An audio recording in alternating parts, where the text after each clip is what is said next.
मैं ओंकार हूं।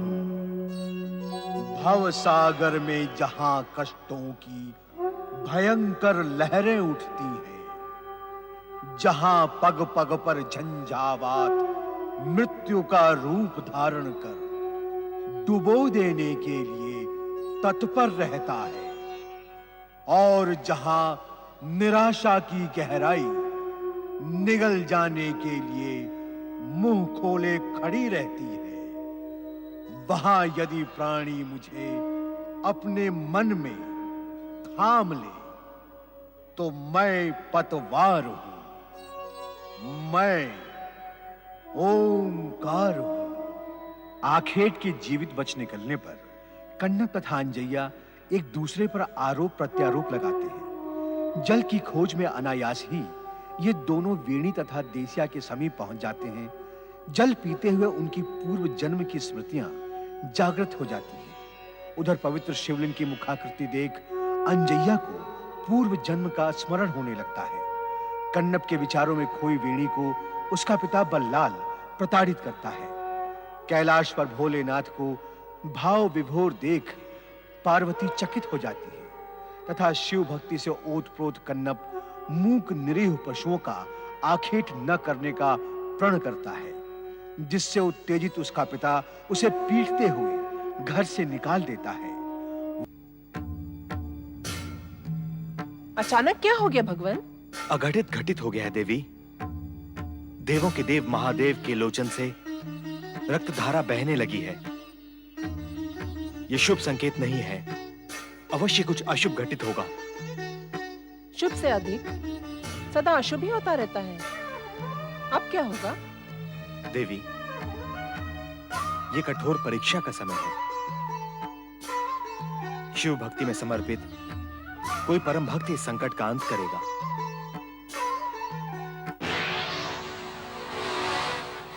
ओम नमः शिवाय, ओम नमः शिवाय।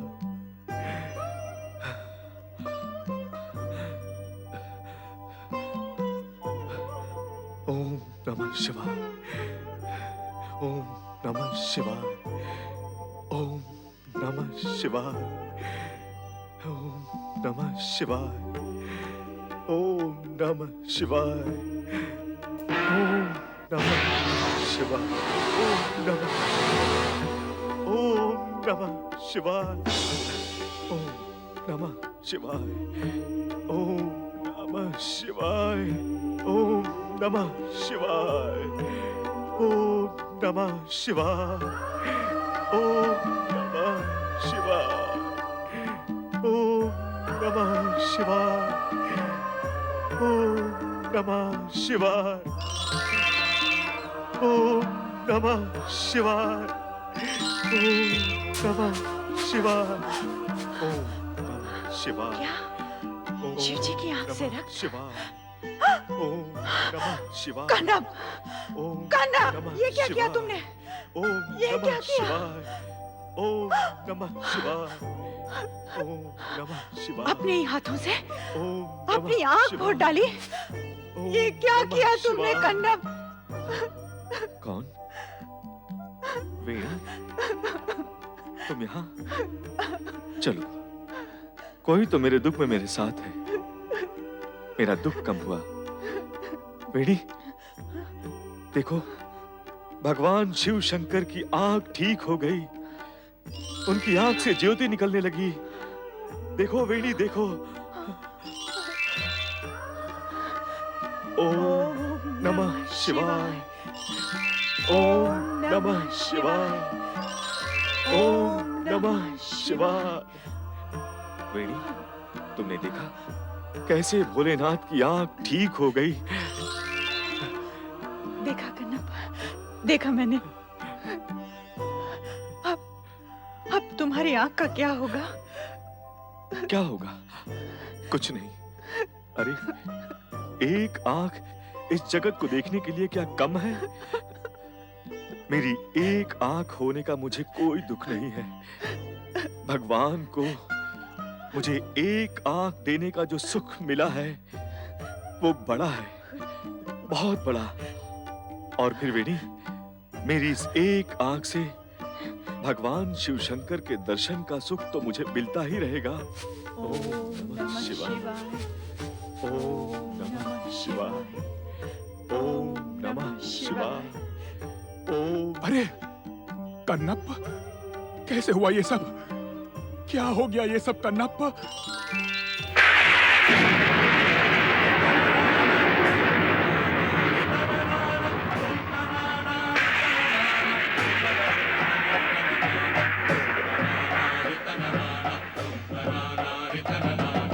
क्या हो रहा है भोलेनाथ?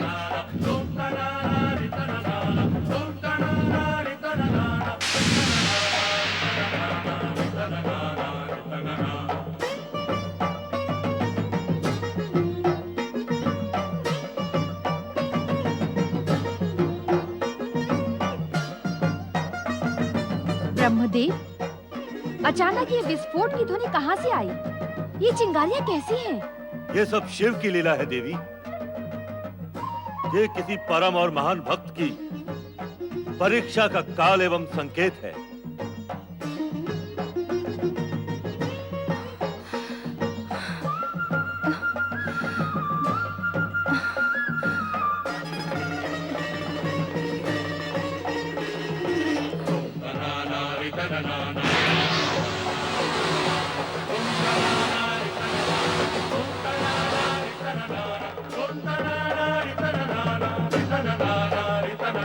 पुत्र गणेश! पुत्र गणेश! तुरंत आ जाओ! तुरंत कैलाश पर प्रकट हो!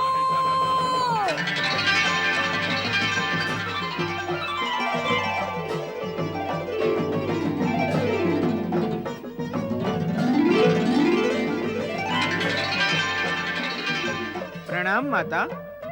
पुत्र गणेश, तुम्हारे पिता संकट में हैं। माता, ये तो केवल शिव लीलाएं हैं। आओ, चलो देखते हैं।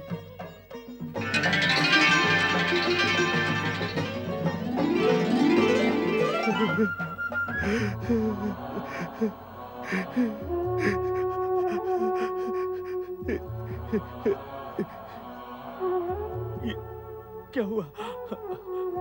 ये क्या हो गया भोलेनाथ? ये क्या अनर्थ हो गया? आपकी बाई आंख भी आहत हो गई। मैं भागा, आपको दृष्टिहीन कैसे देख सकता हूं? हे नाथ, ये सब देखने के लिए मैं दृष्टिवान कैसे बना रह सकता हूं? नहीं, ये नहीं हो सकता। ये नहीं हो सकता कि एक भक्त देखे और भगवान दृष्टिहीन हो जाए। ये संभव नहीं है। ये संभव नहीं है। वीणी, वीणी, वीणी, मेरी सहायता करो। कहो कन्नप, क्या करना है? वीणी, मेरे भोलेनाथ पीड़ित हैं। मैं इनकी पीड़ा कैसे सहन कर सकता हूँ?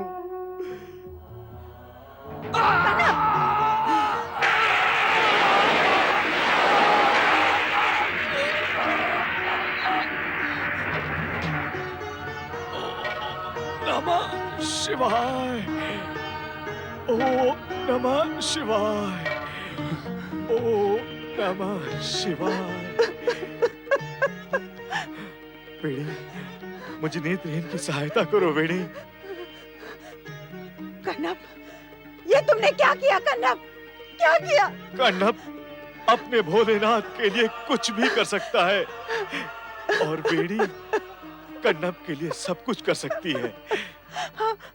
बेड़ी, ये मेरी बाईं आंख को भोलेनाथ को समर्पित करके उन्हें फिर से दृष्टिवान बना दो, बना दो।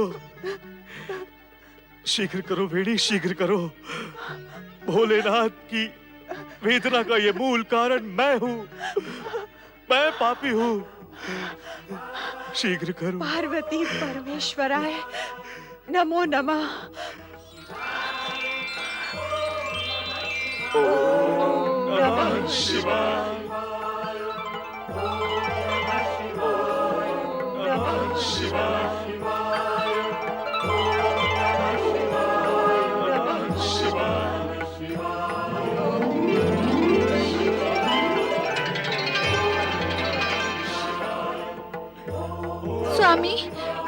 स्वामी, इस विचित्र लीला का अंत करें स्वामी।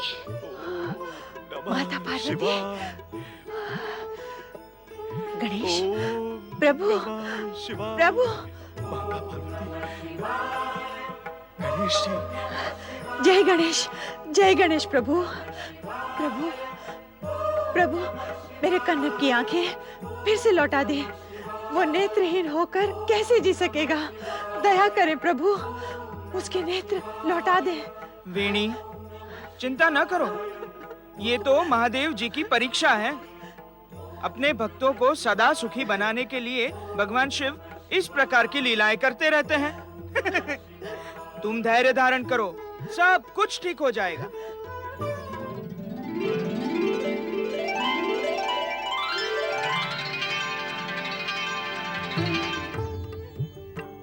भोलेनाथ, कहाँ है? कहाँ है?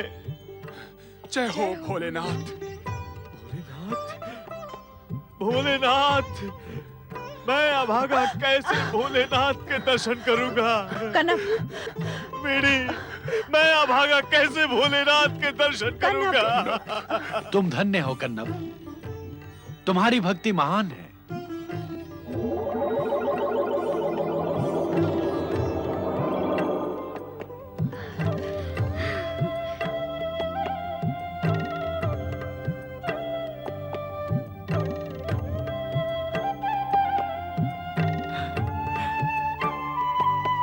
भगवान भोलेनाथ, प्रणाम। माता, माता पार्वती, प्रणाम। जय गणेश, जय गणेश। भोलेनाथ, प्रभु, भोलेनाथ, प्रभु। उठो कन्नप, उठो।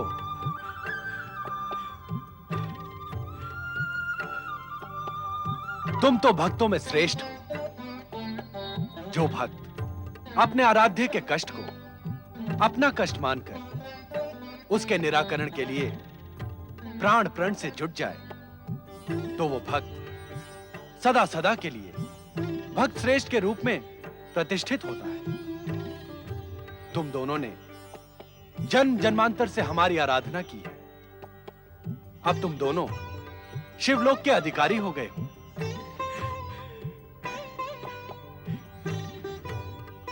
तुम हमारे अनन्य भक्त हो। आज से तुम शिवगणों में स्थान प्राप्त करोगे।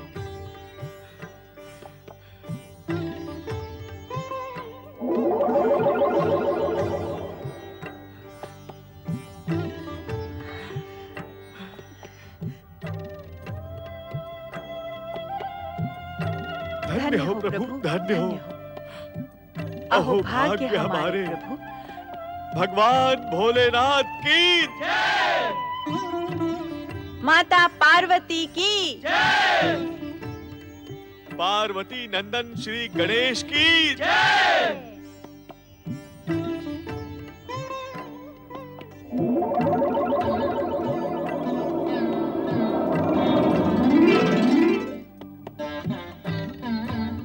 अब चलो कैलाश।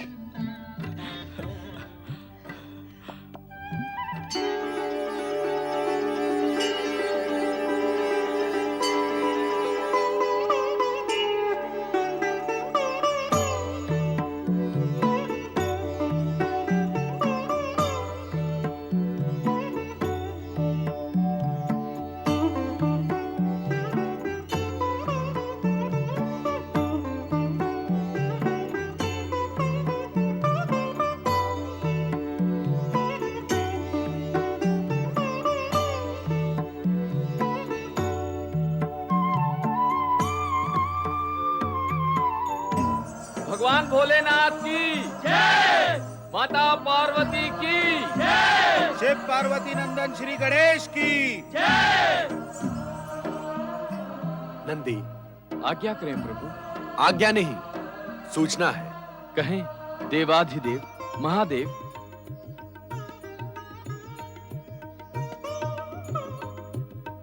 ये जिन्हें तुम चकित होकर देख रहे हो तुम्हारे ही साथी हैं।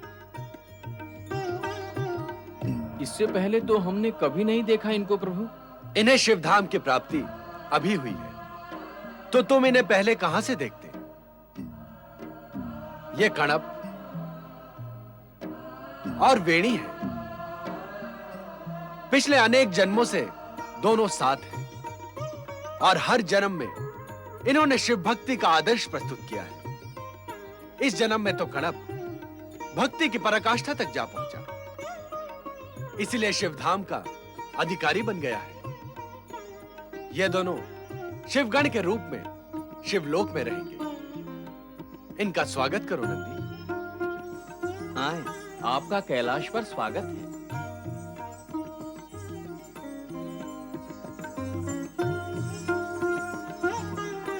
शिव गण भक्तों, ये कणप और वेणी हैं, हम लोगों के साथी हैं। आपने अपनी असीम शिव भक्ति से शिव धाम की प्राप्ति की है। कैलाश पर कणप और वेणी का स्वागत है। ये सब तो केवल शिव जी की कृपा है।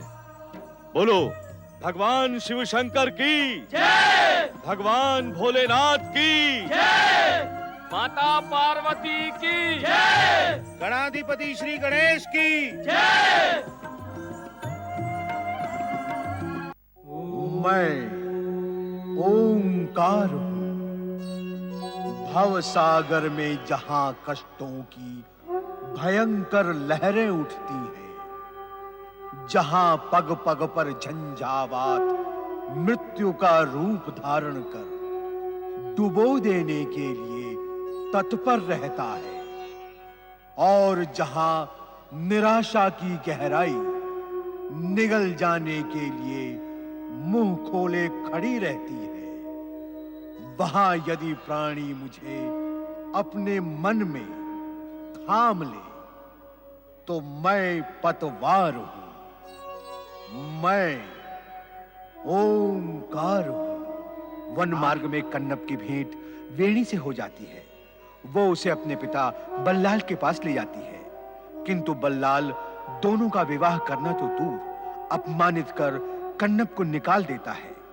कैलाश से अदृश्य होकर भोलेनाथ ज्योति रूप में सरोवर के निकट पवित्र शिवलिंग में समा जाते हैं।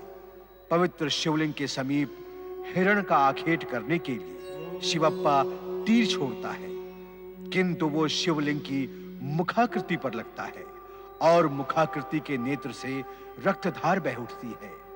समीप बैठा एक सर्प शिवप्पा को डस लेता है। तभी कन्नप वहां पहुंचता है और मुखाकृति के नेत्र से बहता रक्त देखकर स्तब्ध हो जाता है।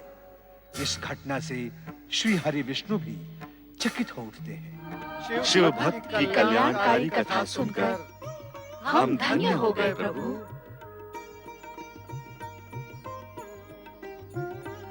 शिव भक्त कणप, आपने अपना नाम महान शिव भक्तों में अमर कर दिया। आप दोनों शिव भक्तों को नारद का सादर प्रणाम। आप हमारे पूज्य हैं देव ऋषि, आप हमारे प्रणाम के अधिकारी हैं। नारद, इन शिव भक्तों की कथा तुमने सुनी और यह भी जाना कि भक्ति के कारण भक्त कहां तक पहुंच सकता है। हाँ भगवान, इन दोनों शिव भक्तों की कथा से यह स्पष्ट हो गया कि उच्च स्थान प्राप्ति के लिए उच्च विचार और उच्च कर्म के साथ-साथ उच्च कोटि की शिव भक्ति भी अपेक्षित है।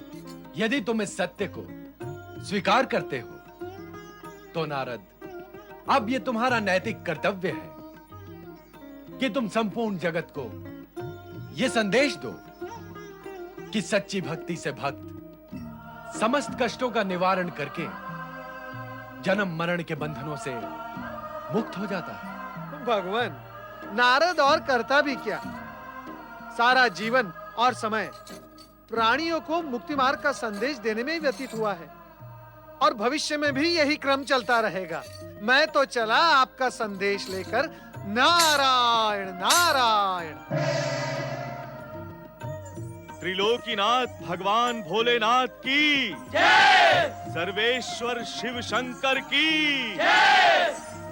सर्वेश्वर शिव शंकर की कृपा से विनम्रता की मूर्ति कन्नप तथा वेणी को उच्च स्थान की प्राप्ति हुई। उन्हीं की इच्छा से अभिमानी का पतन भी होता है। जब अभिमानी का अभिमान उसके सिर पर चढ़कर बोलने लगता है तो उसकी गूंज अभिमानी के भविष्य को पतन की कालिमा से कलंकित कर देती है। ऐसी ही कथा है वत्स देश की राजकुमारी सुमति की, जो स्वयं को संसार के किसी भी पुरुष से श्रेष्ठ समझती है।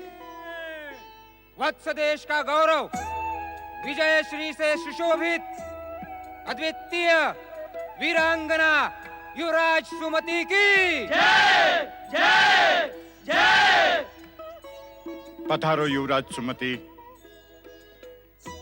वत्स देश की राजसभा में आपका स्वागत है। हमें पूर्ण विश्वास है कि विदर्भ के कायर राजकुमार मरकतसेन को पराजित करके विदर्भ की राजधानी में आपने वत्स देश का ध्वज अवश्य फहरा दिया होगा। आपने हमें युवराज की उपाधि दान में नहीं दी है पिताश्री। उसे हमने अपनी वीरता और बाहुबल से प्राप्त किया है। विदर्भ तो क्या, आज पूरे आर्यवर्त में ऐसा कोई पुरुष योद्धा नहीं है जो हमसे टकराने का साहस कर सके। आज वत्स देश के युवराज सुमति का नाम सुनते ही बड़े बड़े वीरों के हृदय की धड़कनें बढ़ जाती है और उनका भय उन्हें कायरता की सीमा तक पहुंचा देता है।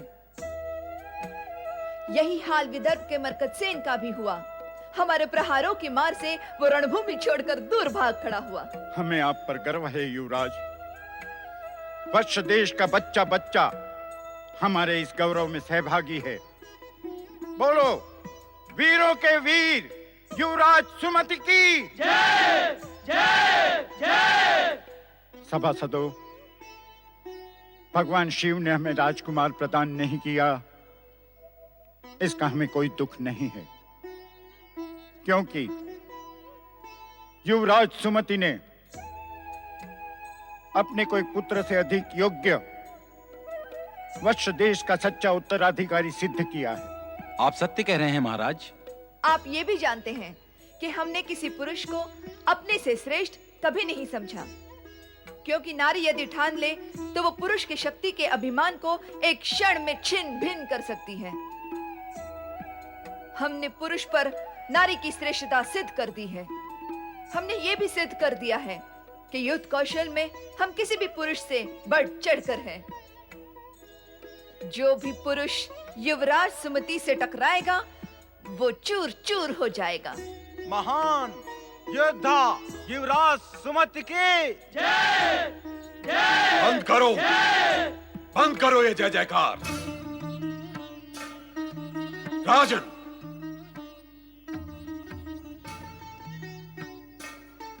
सावधान राजन, रोकिए ये जय जयकार। ये सत्वहीन जय जयकार राजकुमारी सुमति के पतन का कारण हो सकती है। राजन, ये जय जयकार राजकुमारी के झूठे अभिमान को बढ़ावा देगी और ये उसे पतन की ओर ले जाएगी। राजगुरु धूर्जटी, ये क्या कह रहे हैं आप? लगता है राजगुरु धूर्जटी की बुद्धि भ्रमित हो गई है। हमारे किसी शत्रु ने इन्हें हमारे विरुद्ध भड़का दिया है। छोटे मुंह बड़ी बात न कर वाचाल राजकुमारी। शिव भक्त धूर्जटी की बुद्धि का लोहा सारा देश मांगता है। अरे हमने ही तुझे कूटनीति और राजनीति के पाठ पढ़ाए हैं और तू ही हमारे अपमान पर उतर आई है। हमारी श्रेष्ठ बुद्धि को भ्रमित कहती है तू। हाँ हाँ राजगुरु धूर्जटी, आपकी बुद्धि भ्रमित ही नहीं पतित भी हो चुकी है। जो राजगुरु अपने ही राज्य के युवराज से ईर्ष्या करने लगे, उसी की राज्यसभा में उसको अपमानित करने लगे, तो समझ लेना चाहिए कि उसकी बुद्धि उसका साथ छोड़ चुकी है। अब आपकी बुद्धि ही नहीं, आपकी निष्ठा भी विश्वास के योग्य नहीं रही। आप जिसका नमक खा रहे हैं, उसी के विरुद्ध विश्वमन कर रहे हैं। सुमति, अपनी जिह्वा को वश में रख। अन्यथा परिणाम बहुत बुरा होगा। शांत हो जाइए राजगुरु, शांत हो जाइए। पुत्री, तुम संयम से काम लो। राजगुरु के विरुद्ध कुछ बोलना ठीक नहीं है। संयम तो इन्होंने तोड़ा है पिताश्री। आश्चर्य है, आप अपने युवराज का ये घोर अपमान सहन कैसे कर रहे हैं? मैं आपके स्थान पर होती तो अब तक धूर्जटी या तो बंदी बना दिए गए होते या फिर इनका शीश धड़ से अलग होकर राजसभा में लुढ़कता दिखाई देता। तेरे खड़क से भयभीत होने वाले हम नहीं हैं सुमति। हमें अपने प्राणों से अधिक नीति, न्याय और सम्मान प्रिय हैं। तुझे अपनी झूठी वीरता को कलंकित करने की इतनी ही इच्छा है तो उठा अपना खड़क और कर दे हमारा शीश धड़ से अलग। हम भी तेरे पतन की पराकाष्ठा देखना चाहते हैं। मेरे क्रोध को और ना भड़काओ धूर्जटी, इसी समय निकल जाओ यहाँ से। तूने अपने राजगुरु का अपमान करके हमें वत्स देश के राजगुरु पद को त्यागने पर विवश किया है सुमति। हम इसी समय महाराज भद्रसेन द्वारा प्रदत्त राजगुरु के पद को त्यागते हैं और आज के बाद हम इस राज्यसभा में झांकने भी नहीं आएंगे। महाराज भद्रसेन, सुमति को सिर पर चढ़ाकर आपने अपने सर्वनाश को निमंत्रित किया है। अपने जाने से पूर्व हम आपको सावधान करना अपना पावन कर्तव्य समझते हैं। पुरुष की वेशभूषा धारण करने मात्र से कोई स्त्री पुरुष नहीं बन जाती। जो स्त्री स्त्रियोचित लज्जा और मर्यादा का त्याग कर दे, वो अपने पिता और पति दोनों के कुल को कलंकित करती है। अब भी समझ जा सुमति और अपनी नारी की मर्यादा में वापस आ जा। अपने सुमति नाम को सत्य कर दिखा तू। बस बस, बहुत हो गया। पिताश्री, धूर्जटी से कहिए हमारी आंखों से ओझल हो जाए, अन्यथा इनकी हत्या का पाप आपके सर लगेगा। अब तेरा सर्वनाश निश्चित है धूर्त राजकुमारी। हम जा रहे हैं सदा सदा के लिए इस राज्यसभा को त्याग कर।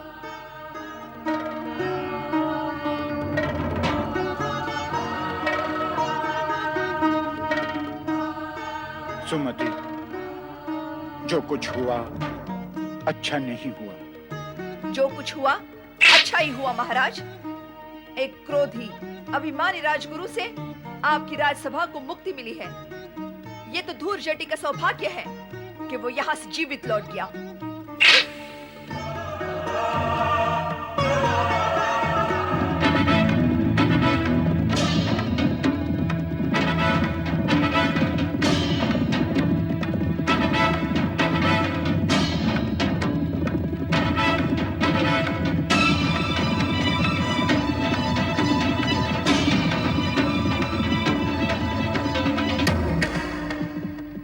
युवराज वज्रसेन, इस वन में आखेट योग्य तो कोई पशु दिखाई नहीं पड़ता। हम भी यही सोच रहे हैं वरुण। आज एक भी आखेट हाथ नहीं आया। हमारा कितना समय वन में भटकने में ही नष्ट हो गया। सुना है इस वन में बारहसिंगा मृग अधिकतम दिखाई देते हैं। हमारी इच्छा थी कि आज किसी भयानक पशु से मुठभेड़ हो।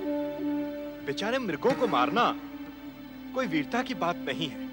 सत्य है युवराज, परंतु हमें कुछ देर विश्राम करना आवश्यक है, क्योंकि हमारे साथी भी जल के लिए व्याकुल हो रहे हैं। ओम महारुद्राय स्वाहा। वो देखो, दूर एक आश्रम दिखाई दे रहा है। वहीं जल मिलेगा तो फिर विश्राम भी कर लेंगे। ओम महारुद्राय स्वाहा। ओम महारुद्राय स्वाहा। युवराज, उधर ना जाएं। यह आश्रम हमारे घोर शत्रु भद्रसेन की राजगुरु धूर्जटी का है। मैं पहले भी एक बार गया था, अपमानित होकर लौट आया। राजगुरु धूर्जटी बहुत क्रोधी स्वभाव के हैं। राजगुरु धूर्जटी का नाम हम बचपन से सुनते आ रहे हैं वरुण। कूटनीति और राजनीति के गुरु के रूप में इनकी समानता कोई नहीं कर सकता। अब स्मरण हुआ, पिताश्री भी बहुत पहले मुझे इनके पास ले गए थे, मुझे इनका शिष्य बनाने के लिए, परंतु इन्होंने अपने शत्रु के पुत्र को शिष्य बनाना स्वीकार नहीं किया था। फिर तो उनके आश्रम में जाने का कोई प्रश्न ही नहीं उठता। ये हमारे शत्रु के राजगुरु हो सकते हैं, परंतु हमारे शत्रु तो नहीं है। और इन जैसा ज्ञानवान व्यक्ति किसी अतिथि को कभी निराश नहीं करेगा। चलो।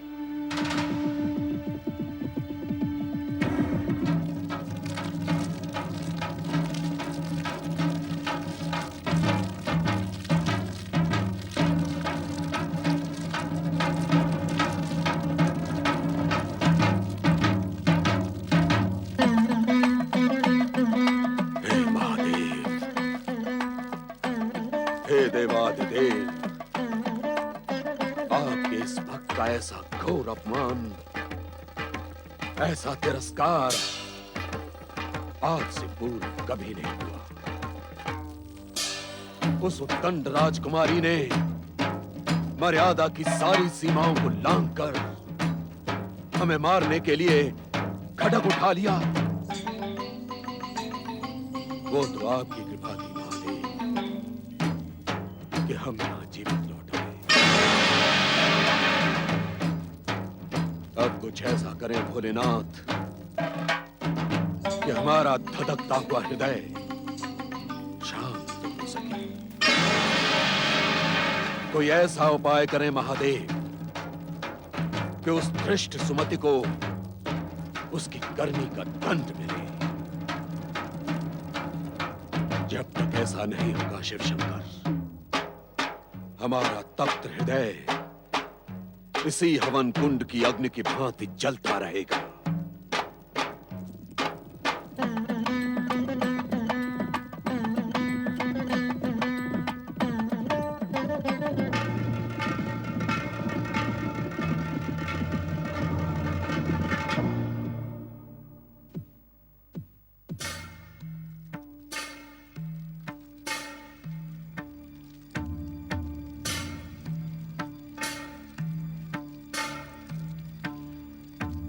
प्रणाम गुरुदेव। कौन हो तुम और किस उद्देश्य से यहाँ आए हो? कहीं तुम लोगों को वत्स देश की राजकुमारी सुमति ने तो यहाँ नहीं भेजा। गुरुदेव, संभवतः आपने मुझे पहचाना नहीं। कुछ समय पूर्व मैं अपने पिताश्री के साथ आपका शिष्य बनने आया था। आपकी स्मृति तीक्ष्ण है, आपकी बुद्धि का सभी सम्मान करते हैं। ऐसा हो ही नहीं सकता कि मैं आपकी स्मृति से ओझल हो जाऊं। कहीं तुम दशानन देश के महाराज चित्रांगद के पुत्र वज्रसेन तो नहीं हो? अर्थात तुम महाराज भद्रसेन के घोर शत्रु के पुत्र हो। अब ये बताओ कि इस समय तुम यहाँ किस प्रयोजन से आए हो? आपका शिष्यत्व प्राप्त करने। क्या तुम्हें यह स्मरण नहीं कि हमने तुम्हें शिष्य बनाना अस्वीकार कर दिया था? समय के साथ निश्चय बदल जाते हैं गुरुदेव। भले ही मैं आपके आश्रित राजा भद्रसेन के शत्रु का पुत्र हूँ, परंतु मैं आपसे गुरु शिष्य का संबंध स्थापित करने आया हूँ। गुरु शिष्य के बीच में कोई शत्रुता संभव ही नहीं है। वज्रसेन, अब हम वत्स देश के राजगुरु नहीं रहे। समझ लो कि हमारे और उनके बीच एक नई शत्रुता स्थापित हो चुकी है। राजा भद्रसेन के शत्रु भी अब हमारे शत्रु नहीं रहे। अर्थात अब सारी स्थिति बदल गई है। अब मैं आपके शत्रु का पुत्र नहीं रहा। आपसे अधिक भला यह सत्य कौन जान सकता है कि शत्रु का शत्रु मित्र होता है। अब तो मुझे अपना शिष्य बनाने में आपको कोई बाधा नहीं होगी। वज्रसेन, तुम बार बार हमें गुरुदेव कहकर पुकार रहे हो। अब तो हमें तुम्हें अपना शिष्य बनाना ही होगा। मैं धन्य हुआ गुरुदेव, मेरा जीवन धन्य हो गया। भाग्य का खेल देखें कि मैं उचित समय पर आपकी सेवा में उपस्थित हुआ। यह सत्य है वज्रसेन कि तुम उचित समय पर आए, परंतु हमारा शिष्यत्व ग्रहण करने से पूर्व तुम्हें हमारी एक मांग पूरी करनी है।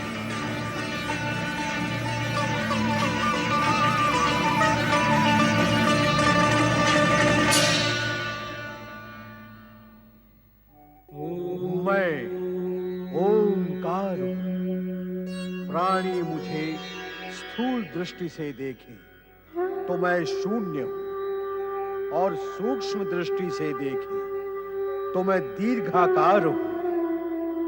मैं ओंकार हूं। पवित्र शिवलिंग पर अंकित मुखाकृति के नेत्र से बहता रक्त देख व्यथित श्री हरि कहते हैं कि अवश्य ही कुछ घटित होने वाला है। उधर नेत्र से बहती रक्तधार रुकते न देख कन्नप स्वयं अपना नेत्र शिवलिंग को समर्पित करता है। इसी समय शिवलिंग पर अंकित दूसरे नेत्र में भी विस्फोट होता है।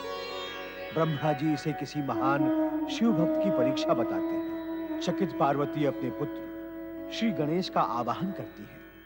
कन्नप वेणी की सहायता से अपना दूसरा नेत्र भी शिवलिंग को अर्पित करता है। दुखी पार्वती की प्रार्थना एवं कन्नप की करुण पुकार पर भोलेनाथ प्रकट होकर न केवल कन्नप की भक्ति की प्रशंसा करते हुए उसे दृष्टि प्रदान करते हैं, अपितु कन्नप के साथ वेणी को भी कैलाश लोक प्रदान करते हैं। नंदी आदि शिवगण कैलाश पर कन्नप व वेणी का स्वागत करते हैं। तत्पश्चात वज्रसेन, तुम बार बार हमें गुरुदेव कहकर पुकार रहे हो। अब तो हमें तुम्हें अपना शिष्य बनाना ही होगा। मैं धन्य हुआ गुरुदेव, मेरा जीवन धन्य हो गया। भाग्य का खेल देखें कि मैं उचित समय पर आपकी सेवा में उपस्थित हुआ। यह सत्य है वज्रसेन कि तुम उचित समय पर आए हो, परंतु हमारा शिष्यत्व ग्रहण करने से पूर्व तुम्हें हमारी एक मांग पूरी करनी होगी। आपकी हर इच्छा का सम्मान करना मैं अपना सौभाग्य समझूंगा। आज्ञा करें गुरुदेव, क्या मांग है आपकी? वत्स देश की उद्दंड राजकुमारी सुमति को तुम्हें अपने बाहुबल से पराजित करके उसे हमारे चरणों में झुकाना होगा। आपके चरणों में झुकाना होगा? अर्थात वो आपकी अपराधिनी है। तुम बहुत बुद्धिमान हो वज्रसेन, तुम हमारे शिष्य बनने के सर्वथा योग्य हो। आपकी अपराधिनी को आपके चरणों में झुकाना अब एक शिष्य के नाते मेरा कर्तव्य है। अब हम तुम्हें विधिवत अपना शिष्य बनाएंगे। आओ।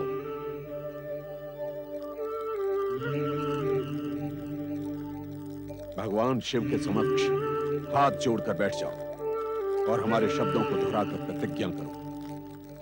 मैं दशार्ण देश का युवराज वज्रसेन।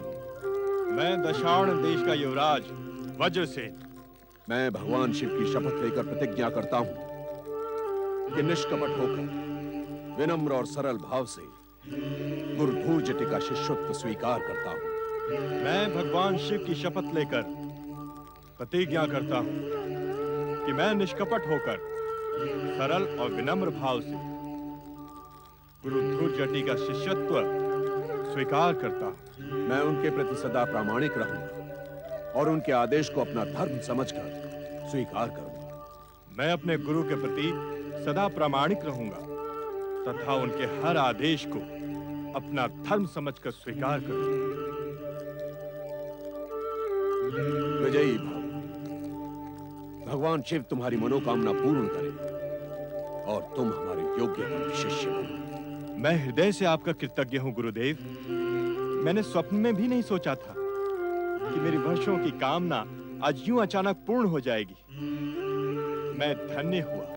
यहाँ से उत्तर दिशा में 10 योजन की दूरी पर सुमति का युद्ध शिविर है, जहाँ वो अहंकारिणी युद्ध कौशल का अभ्यास करती है। तुम ये तो जानते ही हो कि महाराज भद्रसेन ने उसे युवराज की उपाधि दे रखी है। वो स्त्री होकर भी स्वयं को सब पुरुषों से श्रेष्ठ समझती है। इस विषय में मैंने सुन रखा है गुरुदेव, और उससे दो हाथ करने की इच्छा भी थी। मैं जिस अवसर की प्रतीक्षा में था वो आज अनायास ही मुझे मिल गया है। वज्रसेन आपको विश्वास दिलाता है कि आपकी इच्छा वो शीघ्र पूर्ण करेगा। चलो वरुण। जो आज्ञा युवराज।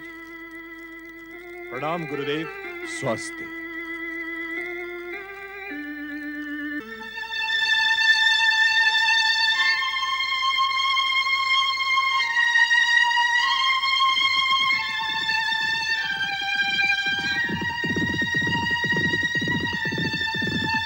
मुझे विश्वास है कि अब मेरा प्रतिशोध अवश्य पूर्ण होगा। ओम नमः शिवाय। ओम नमः शिवाय। ओम नमः शिवाय। पति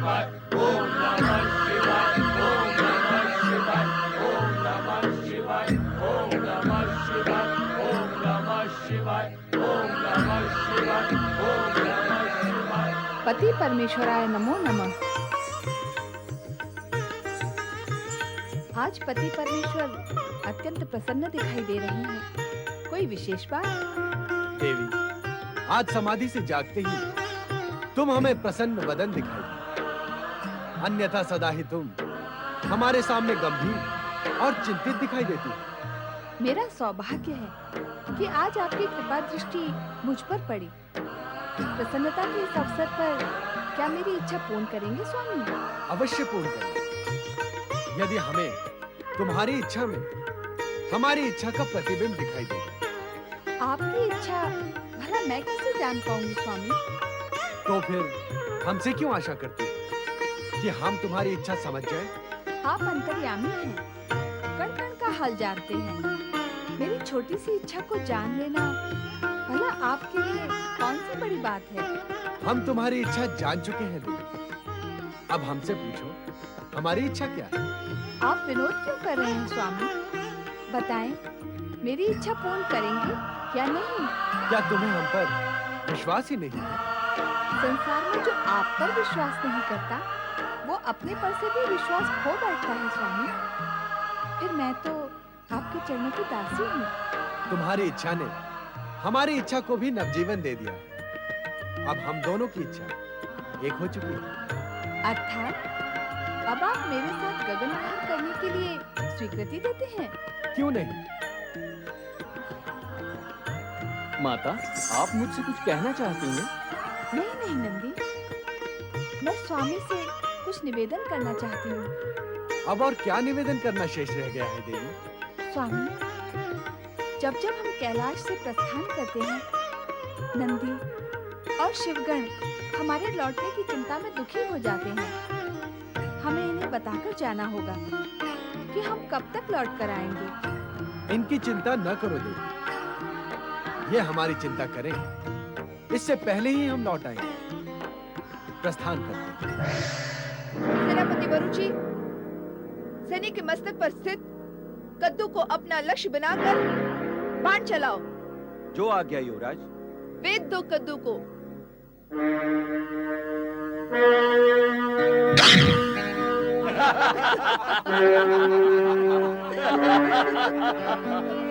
सेनापति, तुम्हारा लक्ष्य तो निष्फल रहा। लाओ, धनुष हमें दे दो। हम तुम्हें बताते हैं कि लक्ष्य को कैसे वेदते हैं।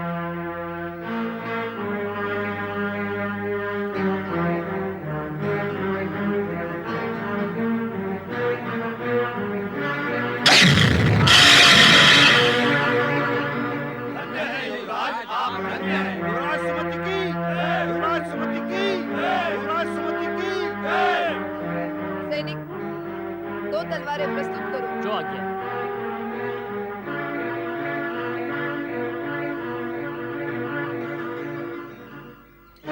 सेनापति, अब हम तलवार से युद्धाभ्यास करेंगे।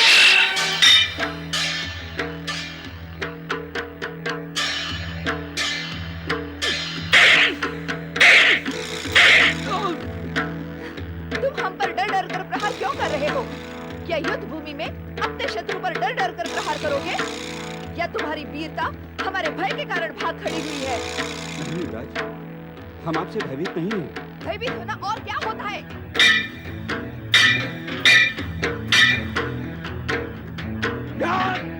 देख क्या रहे हो? प्रहार करो, समझ लो कि हम तुम्हारे शत्रु हैं।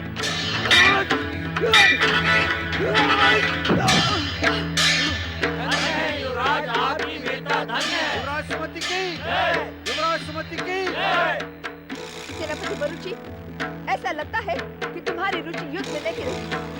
यदि हम सचमुच शत्रु होते तो क्या तुम जीवित बच पाते? कदापि नहीं। जब सेनापति इतना निर्बल हो तो उसकी सेना क्या करेगी? अब हमें तुम्हारी योग्यता और वीरता पर संदेह होने लगा है। युवराज, हम आपको विश्वास दिलाते हैं कि शत्रु के समक्ष हम निर्बल सिद्ध नहीं होंगे। आपके वीर श्रेष्ठ हैं।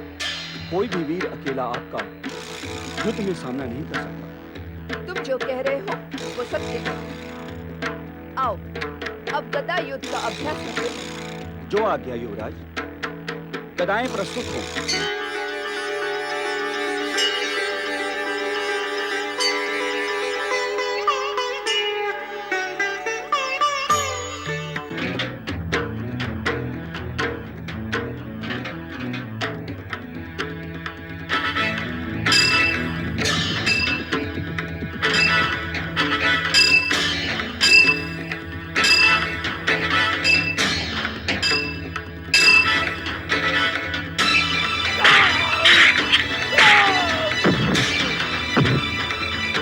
सेनापति, तुम दूसरी बार हमारे सामने शस्त्र विहीन हुए हो। ऐसे ही शत्रु से लड़ोगे तो क्या अपने प्राण बचा पाओगे? युवराज, आप सचमुच वीर श्रेष्ठ हैं। हम सब आपकी वीरता के सामने नतमस्तक हैं। अब हम समझ गए सेनापति वरुचि, हमारी वीरता से पुरुष जाति भय खाने लगी है। अब हम ऐसे पुरुष को देखने के लिए उत्सुक हैं जो हमसे दो दो हाथ कर सके। वत्स देश की युवराज सुमति, मुझे भी आपसे दो दो हाथ करने का अवसर दिया जाए। युवराज सुमति, कौन हो तुम? और तुमने हमारी अनुमति के बिना हमारे युद्ध शिविर में आने की धृष्टता कैसे की? एक वीर को एक वीरांगना के पास पहुंचने से कोई नहीं रोक सकता। तुम अपने आप को वीर समझते हो? तुम वीर हो या नहीं, इसका निर्णय तुम स्वयं नहीं कर सकते। यही जानने के लिए तो मैं आपसे शक्ति परीक्षण करने आया हूं। यदि आप मुझे वीर प्रमाणित कर देंगी तो मैं अपने आप को सौभाग्यशाली समझूंगा। युवराज सुमति के सम्मुख अपनी वीरता और युद्ध कौशल प्रमाणित करने के लिए आपको अपना परिचय देना होगा।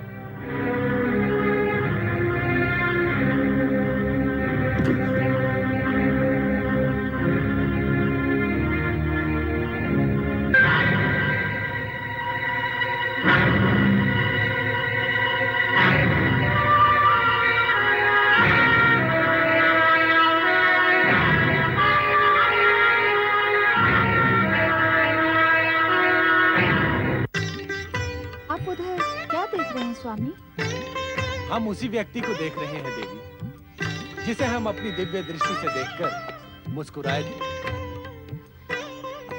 कौन है वो व्यक्ति? मैं भी एक प्रतिष्ठित राज्य का युवराज हूँ। इस समय मैं केवल इतना ही बताऊंगा। प्रतिष्ठित राज्य की युवराज हो तो तुम्हारा कोई नाम भी अवश्य होगा। नाम भी बताऊंगा, परंतु शक्ति परीक्षण के पश्चात। हमें तुम्हारा शक्ति परीक्षण का प्रस्ताव स्वीकार है। मेरा एक और निश्चय भी सुन ले युवराज सुमति। ये हमारा राज्य है, हमारा युद्ध शिविर है। तुम्हें हमारा निश्चय स्वीकार करना होगा। मुझे आपका हर निश्चय स्वीकार है। मैंने देख लिया है कि आपको अपनी वीरता एवं युद्ध कौशल पर आवश्यकता से अधिक अहंकार है। इसलिए मेरा निश्चय हम दोनों के बीच होने वाले शक्ति परीक्षण के परिणाम पर निर्भर होगा। कैसा परिणाम? पहले आप अपना निश्चय बताएं। परिणाम की बात कहकर तुमने हमारी वीरता को ललकारा है। पहले तुम अपना निश्चय बताओ, फिर हम अपना निश्चय व्यक्त करेंगे। मेरा निश्चय ये है कि यदि आप खड़ग युद्ध में मुझसे हार गई तो आपको मेरी धर्म पत्नी बनकर रहना होगा।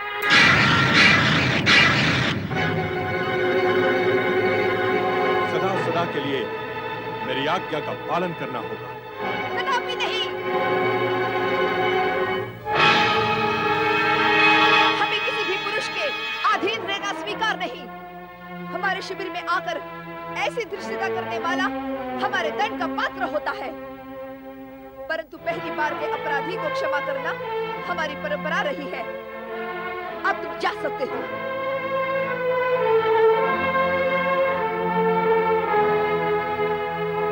युवराज सुमति,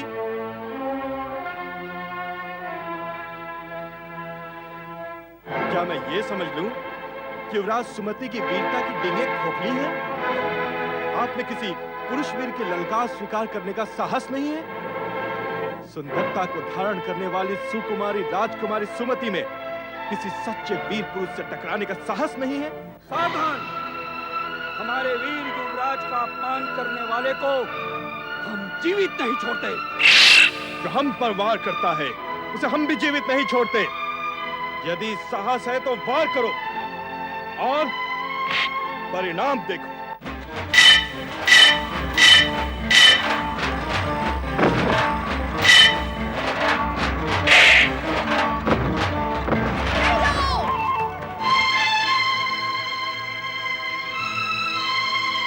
हमें तुम्हारा शक्ति परीक्षण का प्रस्ताव स्वीकार है। दो ढाल और तलवार प्रस्तुत करो। तुम्हारा क्या अनुमान है देवी? कौन जीतेगा इन दोनों में? मैं तो उस वीरांगना के पक्ष में हूँ। देख नहीं रहे हैं किस वीरता से इस पुरुष को टक्कर दे रही है। इस अभिमानी पुरुष को तो पराजित होना ही है। तुम भ्रम में हो देवी। अभिमानी ये पुरुष नहीं, अभिमानिनी सुमति है। सुमति? हाँ, सुमति, जो राजकुमारी के बदले युवराज बन बैठी है। यह युवराज सुमति का ही युद्ध शिविर है और पुरुष का नाम है युवराज वज्रसेन, जो सुमति को पराजित करने के लिए ही यहाँ आया है। वीरांगना सुमति वज्रसेन से पराजित नहीं होगी। देवी, सृष्टि का यह शाश्वत नियम है कि अहंकारी का अहंकार खंडित होकर रहता है। युवराज, हमारा विनिर्णय सुन ले। यदि आज वन युद्ध में हमने तुम्हें पराजित कर दिया तो तुम्हें जीवन भर के लिए हमारा दास बनकर रहना होगा। तुम जैसी सुंदरी वीरांगना का दास बनने के लिए भला कौन नहीं उत्सुक होगा? तुमने इन दोनों की बातें और मांगे सुन ली देवी? सुन ली। मैं ओंकार हूं। प्राणी मुझे स्थूल दृष्टि से देखे तो मैं शून्य हूं और सूक्ष्म दृष्टि से देखे तो मैं दीर्घाकार हूं।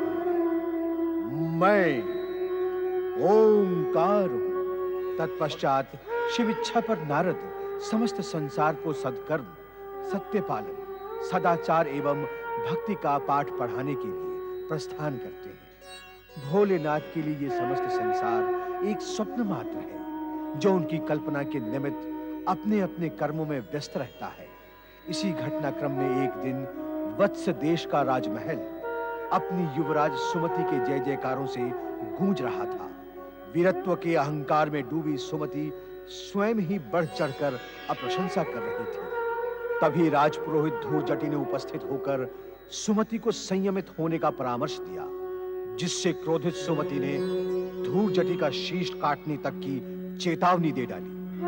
सुमति के पतन की घोषणा करता हुआ परम शिवभक्त धूर्जटि वत्स राजसभा त्याग कर चला गया।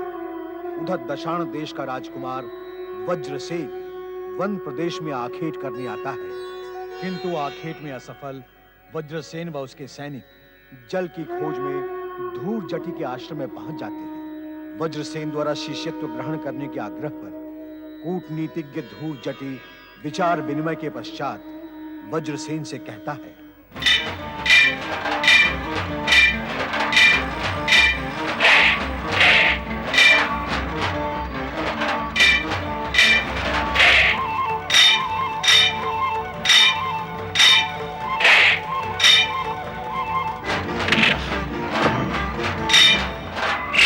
नहीं वरुण दत्त, नहीं, इसकी आवश्यकता नहीं है।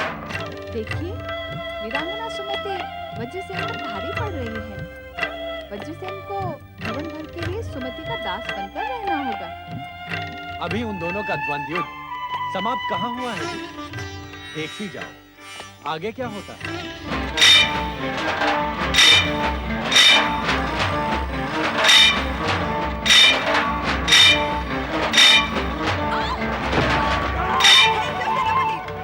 हमें तुम्हारी सहायता की आवश्यकता नहीं है।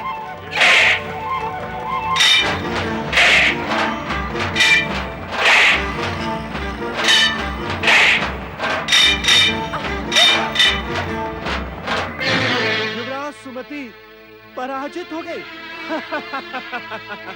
बहुत अच्छे, मान गया कि तुम वीरांगना हो, परंतु मेरे निश्चय के अनुसार तुम मेरी धर्मपत्नी बनने के लिए विवश हो। यदि प्राणों की रक्षा की इच्छुक हो तो चलो मेरे साथ। नहीं, मार दो मुझे। किसी पुरुष से अपमानित और पराजित होकर मैं जीवित नहीं रहूंगी। एक निहत्थी अबला नारी को मारकर मैं अपनी वीरता को कलंकित नहीं करूंगा। यदि अपने वचन का पालन करना उचित समझती हो तो चलो मेरे साथ। नहीं, हम आपको इसके साथ नहीं जाने देंगे युवराज। हम अपने युवराज की रक्षा करना जानते हैं। सेनापति, राजकुमारी की रक्षा का दायित्व तो अब हमारा है। राजकुमारी को अपने वचन का पालन करना ही होगा। हमारे युवराज वज्रसेन ने राजकुमारी को पराजित किया है। वज्रसेन, दशार्ण देश की राजकुमार वज्रसेन, अर्थात हमारे शत्रु। एक शत्रु को अपनी शत्रुता का परिचय युद्ध से पहले देना आवश्यक होता है। वज्रसेन, तुमने अपने आप को छुपाकर मुझसे छल किया है। अब तो युद्ध समाप्त हो गया और तुम मेरी शत्रु भी नहीं रही। क्या हमारी होने वाली धर्मपत्नी भी हमारी शत्रु रह सकती है राजकुमारी सुमति? इसलिए अपने निश्चय के अनुसार अपनी पराजय स्वीकार कर लो और चलो मेरे साथ। निश्चय के परिणाम के अनुसार आपकी भलाई इसी में है राजकुमारी कि आप चुपचाप अश्व पर बैठकर हमारे साथ चली चलें।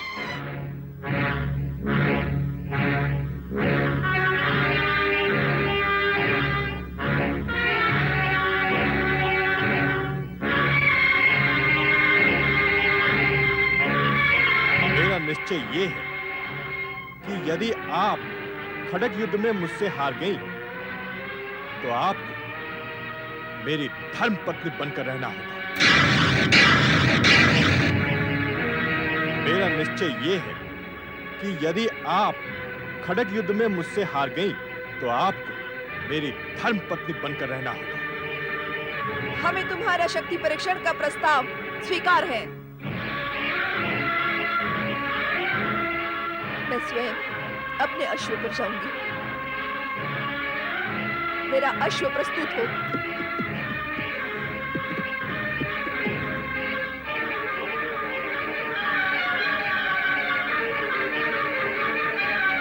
सेनापति, पिताश्री से कहिए मैं अपने सम्मान की रक्षा नहीं कर पाई।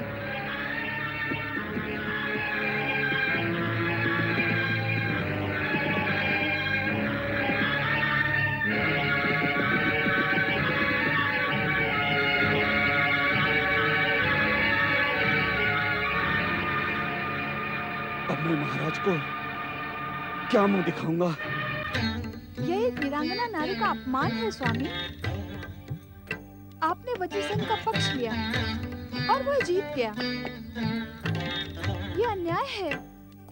यदि तुम इसे अन्याय समझती हो तो तुम इस अन्याय का परिमार्जन करने के लिए स्वतंत्र हो। जाओ, सुमति की सहायता करो। मुझे आज्ञा दीजिए स्वामी।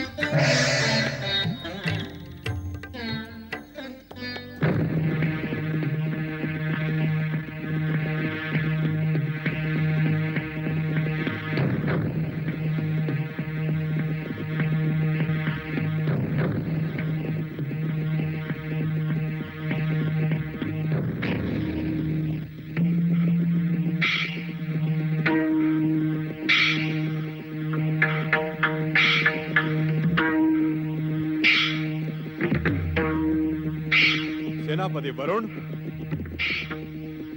क्या आज्ञा युवराज? अपनी होने वाली धर्मपत्नी को हम अकेले ही ले जाएंगे। तुम लोग जा सकते हैं। किंतु युवराज, अपमानित और पराजित वीरांगना को और लज्जित करना उचित नहीं समझते। जो आज्ञा युवराज, परंतु आपको बहुत सावधान रहना होगा। तुम हमारी चिंता न करो, जाओ। चलो साथियों, आओ।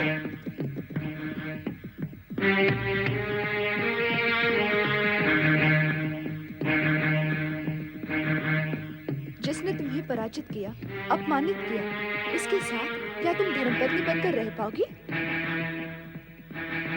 तुम्हारा सारा जीवन नर्क की यातना में बीतेगा सुमति। तुम उससे आंख मिलाकर कभी बात नहीं कर पाओगी।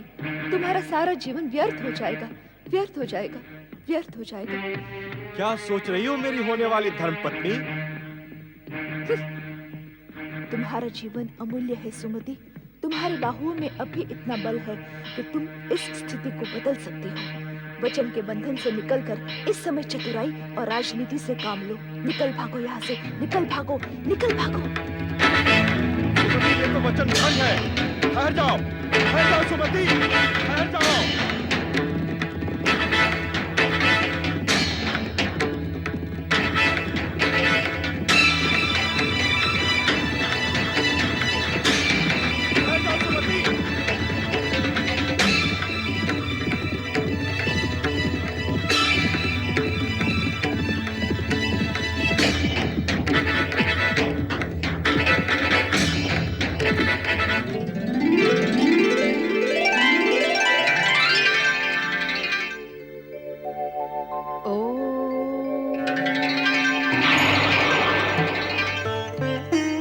हे प्रभु, हे भोलेनाथ, मेरे सम्मान की रक्षा करो। हे शिव शंकर, आप हमारे राजकुल के आराध्य हैं। मैं वज्रसेन से शक्ति परीक्षण में हारने के कारण संकट में पड़ गई हूँ। मेरी रक्षा करो, आप सर्वशक्तिशाली हैं। मेरी रक्षा करो भोलेनाथ, मेरी रक्षा करो। ओम नमः शिवाय। मेरी रक्षा करो। पुत्री, क्या तुम किसी संकट में पड़ गई हो? हाँ, परंतु आप कौन हैं?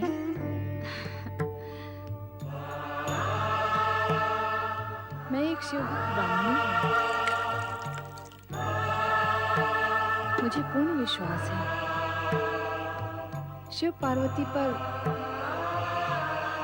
आस्था रखने वाला हर संकट से उबर जाता है। परंतु इस समय एक शत्रु मेरे पीछे पड़ा है और मैं पूरी आस्था के साथ शिव शंकर की शरण में आई हूँ। यह आस्था नहीं, शत्रु से बचने की घबराहट है। जिसके मन में आस्था होती है वह घबराता नहीं है। यदि तुम मेरे स्थान पर होती तो समझ पाती कि घबराहट में और कुछ नहीं सोचता, बस संकट से बचकर भाग निकलना ही होता है। मैं तुम्हारी स्थिति समझ रही हूँ पुत्री, इसीलिए कह रही हूँ कि ये घबराहट छोड़कर भगवान शिव के प्रति भक्ति भाव से एक प्रतिज्ञा करो। तुम्हारा संकट अवश्य टल जाएगा।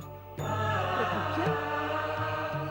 एक वचन के कारण मैं पहले ही संकट में पड़ गई हूँ। एक और प्रतिज्ञा मैं नहीं करूंगी। मेरी बात मान लो पुत्री, ये प्रतिज्ञा भगवान शिव के प्रति भक्ति की है। इससे तुम्हें उनकी कृपा भी प्राप्त होगी। क्या है वो प्रतिज्ञा? पूरी निष्ठा से 16 सोमवार व्रत करने की शपथ ले, तेरा कल्याण होगा। 16 सोमवार का व्रत? सोमवार तो बहुत दूर है, आज तो शनिवार है। सोमवार तक मेरी रक्षा कौन करेगा? यदि तुम इसी समय व्रत करने की शपथ लोगी तो तुम्हारी रक्षा स्वयं माता पार्वती करेंगी और भगवान शिव की कृपा भी तुम्हें अवश्य प्राप्त होगी। भविष्य की आशा पर मैं विश्वास नहीं करती। मुझे इसी समय शिव भगवान की सुरक्षा की आवश्यकता है। हमारे कुलाराध्य होने के नाते उन्हें मेरी रक्षा करनी ही होगी। मुझे इस संकट से उबारना होगा। तुम भगवान शिव को अपनी रक्षा करने के लिए विवश नहीं कर सकती पुत्री। भगवान शिव अपने सच्चे भक्तों की रक्षा स्वयं करते हैं, उन्हें विवश करने वालों की नहीं। अब भी मेरी बात मान लो, 16 सोमवार व्रत की शपथ ले लो, तुम्हारा संकट अवश्य टल जाएगा। मुझसे विवाद न करो ब्राह्मणी माता, मुझे अकेली छोड़ दो। यदि भगवान शिव मेरी सहायता नहीं कर सकते तो मैं अपनी रक्षा स्वयं कर लूंगी। इससे ये सिद्ध होता है कि अपने कुल के आराध्य भगवान शिव के प्रति तुम्हारे मन में तनिक सी भी भक्ति नहीं है। वो भक्ति किस काम की जो समय पर काम ना आए? अब मुझे विश्वास हो गया है कि भगवान शिव और माता पार्वती की सहायता पर आस्था मिथ्या है। आपत्ति पड़ने पर कोई किसी की सहायता नहीं करता। लगता है संकट की काली छाया तुम पर मंडरा रही है। तुम्हारी बुद्धि कुंठित हो गई है। श्रद्धा, भक्ति और आस्था पर से तुम्हारा विश्वास उठ गया है पुत्री। अब तो इच्छा होते हुए भी तुम्हारी सहायता कोई नहीं कर सकता। भगवान शिव तुम्हारा कल्याण करें। ओम नमः शिवाय, ओम नमः शिवाय, ओम नमः शिवाय, ओम नमः शिवाय, ओम नमः शिवाय, ओम नमः शिवाय, ओम नमः शिवाय, ओम नमः शिवाय।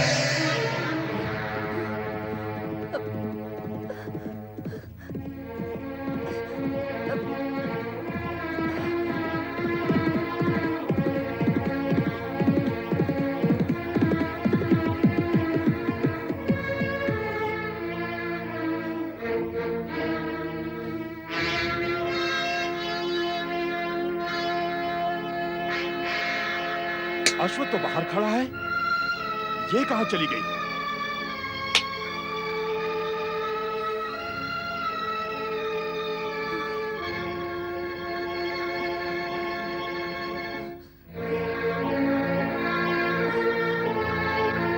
मुझसे भागने की चेष्टा व्यर्थ है सुमति।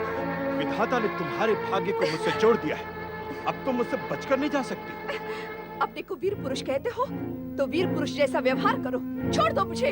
तुमने वचन भंग किया, मेरे साथ विश्वासघात किया, परंतु मैं अपने वचन पर अटल हूं। मैं तुम्हें अपनी धर्मपत्नी बनाकर रहूंगा। अब तुम मेरा साथ नहीं छोड़ सकती। चलो मेरे साथ, चलो।